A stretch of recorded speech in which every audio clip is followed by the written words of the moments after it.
আসসালামু আলাইকুম। সুপ্রিয় দর্শক বন্ধুরা, আমরা আজকে আপনাদেরকে নিয়ে আসছি আমাদের সেই গ্রাম বাংলার এক বিশাল ঐতিহ্যবাহী সেই সরিষা।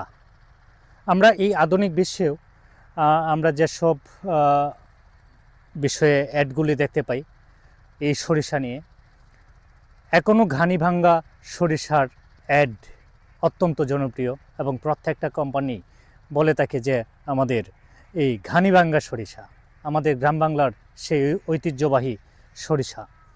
এই সরিষা আমাদের বাংলাদেশে এক সময় আমাদের তেল জাতীয় খাবারের প্রধান উৎস ছিল আমাদের এই সরিষা, কিন্তু কালের বিবর্তনে আজকে বিভিন্ন ধরনের ভোজ্য তেল আজ আমরা ব্যবহার করে থাকি। মূলত সরিষা তেলই ছিল আমাদের এই বাংলাদেশের ভোজ্য তেলের প্রধান। যাই হোক বন্ধুরা, এই সরিষা আবাদ করতে গিয়ে কৃষক ভাইদেরকে অনেক পরিশ্রম করতে হয়। আপনারা জানেন কিনা, সরিষা জমিতে অবশ্যই আপনাদের কে মনে রাখতে হবে যে সালফার জাতীয় এবং বোরন সার এগুলি পরিমিত মাত্রায় ব্যবহার করা অনেক ভালো। সালফার জাতীয় সার পরিমিত মাত্রায় ব্যবহার করলে সরিষার জাজ অত্যন্ত ভালো থাকে এবং গুণগত মান ভালো থাকে। সরিষার দানাগুলো পুষ্ট হয় এবং সরিষার ফলন অনেক গুণে বৃদ্ধি পায়। বোরনের ব্যবহারও সরিষার আকার দানাকে পরিপুষ্ট করে এবং চকচকে করে তোলে।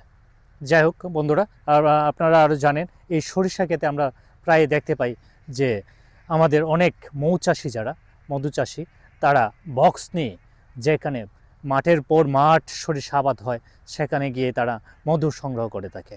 আমাদের এই বাংলাদেশে সরিষা আবাদ বিগত কয়েক বছর আগে অনেক বেশি ছিল, কিন্তু সময়ের কারণে বুরু আবাদ বৃদ্ধির কারণে অনেকেই এই সরিষা চাষে নিরুৎসাহিত হয়ে এবং কৃষি শ্রমিকের অপ্রতুলতা এবং চাষাবাদ ব্যয় বৃদ্ধির কারণে সরিষা আবাদ অনেকাংশেই কমে গিয়েছে।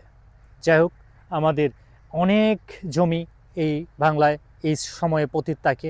এই সরিষা আবাদের মাধ্যমে আমাদের এই বাংলার দেশে তেলের চাহিদা আমাদের মেটানো সম্ভব শুধু এই সরিষা আবাদের মাধ্যমে। এই সরিষা আবাদ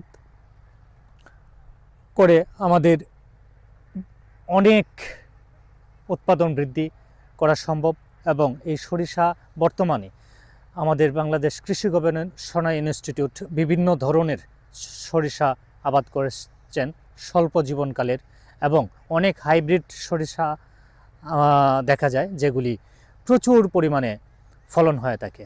যাই হোক বন্ধুরা, আমরা আশা করব এই সরিষা আবাদ এদেশে দিন দিন বৃদ্ধি পাবে এবং এই সরিষা আবাদের মাধ্যমে আমাদের এই দেশের তেল জাতীয় ফসলের আবাদ বৃদ্ধি পাবে এবং তেলের চাহিদা মিটবে এবং এই ফসল উৎপাদনের মাধ্যমে কর্মসংস্থানের সৃষ্টি হবে। যাই হোক বন্ধুরা, পরবর্তীতে আপনাদের সাথে আমরা কথা বলবো আরও নতুন কোনো প্রযুক্তি, ফসল বা নতুন কোনো বিষয় নিয়ে আপনাদের সামনে হাজির হব। সে পর্যন্ত সবাই ভালো থাকবেন। আসসালামু আলাইকুম।